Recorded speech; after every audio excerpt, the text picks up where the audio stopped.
J'imagine que tu sais ce que ça signifie d'être fragile, que tu sais ce que ça signifie d'être solide ou résistant ou robuste ou résilient, bref, tous ces mots que l'on pourrait opposer à la fragilité. Mais aujourd'hui, j'aimerais t'introduire une notion extrêmement puissante. Elle représente l'exact inverse de la fragilité, c'est la notion d'antifragilité. Et il y a une énorme différence entre être solide ou robuste et être antifragile.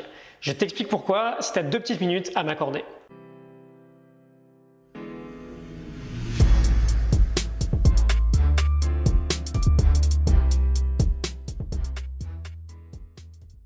Est-ce que dans ta vie, quand tu subis une perturbation quelconque, quand quelque chose d'inattendu t'arrive, quelque chose que tu ne peux absolument pas contrôler, tu casses, tu te fragilises, tu t'affaiblis? Pour faire plus simple, est-ce que quand on te donne un coup, tu tombes? Aujourd'hui, j'aimerais t'introduire la notion d'antifragilité. On la doit à Nassim Nicholas Taleb, un auteur assez incroyable qui a notamment écrit Le Cygne Noir et ce livre, Antifragile. Et l'idée, elle est simple. Quand quelque chose de fragile subit une perturbation, il s'affaiblit. Quand quelqu'un de solide ou de robuste subit une perturbation, il l'encaisse. Et enfin, quand quelqu'un d'antifragile subit une perturbation, il se renforce. L'antifragile utilise chaque élément perturbateur pour s'améliorer. Je vais te donner une petite image sympa. Donc imaginons que je te transforme en colis que je vais amener à la poste. Est-ce que sur ce colis, j'écris en gros « fragile », faites très attention à moi, je casse facilement. Est-ce que j'écris rien? Sous-entendu, pas de consigne particulière, je pense que c'est les chocs, il n'y a pas de souci. Ou est-ce que j'écris anti-fragile dessus?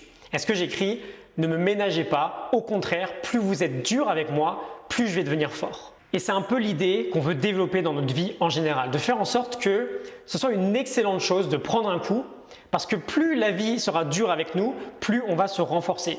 Ne pas seulement se prémunir et résister au chaos, mais l'utiliser pour devenir bien meilleur. Quand une bougie et un feu de forêt vont subir la même perturbation, à savoir le souffle du vent, d'un côté tu as la bougie qui va s'éteindre et de l'autre côté tu as le feu de forêt qui va s'en nourrir et qui va se renforcer. La bougie est fragile, le feu de forêt est antifragile. Voilà, donc j'avais juste pour but aujourd'hui de te faire découvrir cette notion, si tu ne la connaissais pas, d'essayer de planter une petite graine, d'attirer ta curiosité, de te teaser un peu aussi parce que je pense qu'on traitera de l'antifragilité un peu en fil rouge tout au long de l'année. J'ai pas fini de lire le livre Antifragile, j'en suis encore loin, je prends volontairement mon temps. J'ai pas forcément envie de le bâcler, ce livre il est assez incroyable. Donc je t'en redirai un peu plus dès que moi j'en aurai découvert un petit peu plus. Si cette notion t'a parlé, si ça t'a inspiré, n'hésite pas à la partager, elle est absolument fondamentale. Et moi je te souhaite une excellente semaine et je te retrouve demain matin. Salut!